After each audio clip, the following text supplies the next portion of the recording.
In the vast ocean, there are no boundaries, only endless horizon. The sea doesn't choose who deserves to sail. It doesn't care about our gender, our name, or how we look.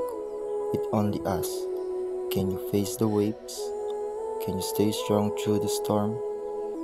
As a student of marine transportation, I've learned that out here, respect is important as skill.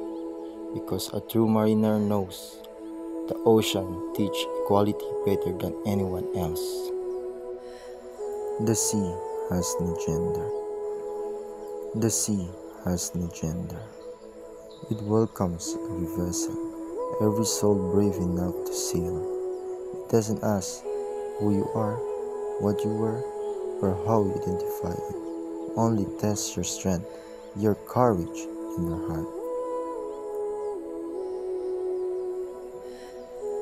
In marine transportation, we are all one crew. The ocean doesn't care who's holding the helm, only that we steer with respect. Some say the sea is harsh, but it's fair. It gives the same storm, the same tide, the same test to all. So why can't we?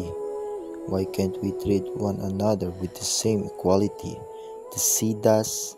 Whether you are a woman navigating the waves, a man chasing a horizon, or someone who sails beyond labels, you belong. Because skill, discipline, and respect are not limited by gender.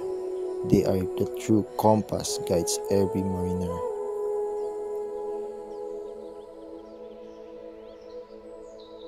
Out here, we are not divided by who we are, but united with the waves we face together. The sea has no gender, only depth, only strength. Out there on the deck, Keitel disappear. We are not men or women.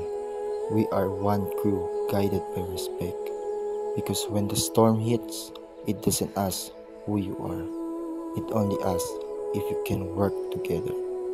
Respecting diverse genders isn't just about words. It's about how we listen, how we lead, and how we see others as equals. As a future seafarer, I carry this lesson wherever I go. The sea has no gender, only courage, discipline, and heart. May we all learn from its depth to respect, to understand, and to sail forward as one horizon.